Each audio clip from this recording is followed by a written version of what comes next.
Wagwan everybody, welcome back to Daniel's Delight JA. In this video I'm showing you how I make my sorrel puree, which is very easy to do. So you want to get some fresh sorrel. This is a little over 1 pound, and you want to wash off your sorrel because they've been exposed to the elements. However, you don't wash your sorrel with warm water or lukewarm water. You ensure that you wash your sorrel with cold water. If you wash it with warm water, it's gonna start taking away the flavor because warm water is what brews sorrel. This is my fresh sorrel after I brew it overnight. All I did was to add 4 cups of water to my 1 pound of sorrel, add a nice sized piece of ginger to it, cover it, bring the water to a boil, and then I just turn off the flame and leave my sorrel to brew overnight.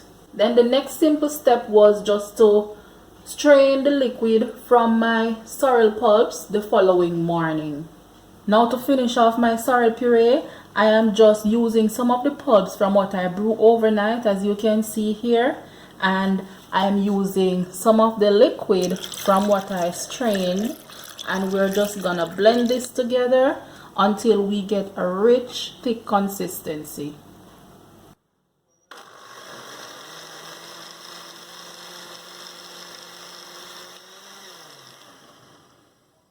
So at this point, I am just adding some more sorrel to the blender because we just want to get it at a nice, rich, thick consistency. And as we all know, a puree is supposed to be smooth.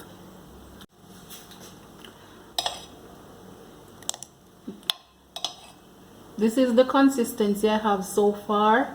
I would still like it to be a little more refined and a little thicker, so I'm just going to blend it a little while longer. And here it is, my sorrel puree. Nice and rich and thick. Wow! You can use this sorrel puree to make your sorrel cakes, your sorrel jams, or even to flavor your meat. The full instructions on how to make my sorrel puree will be in the description below, along with my Instagram link. Remember to subscribe to my channel, tap on the post notification bell, like and leave a comment about my sorrel puree.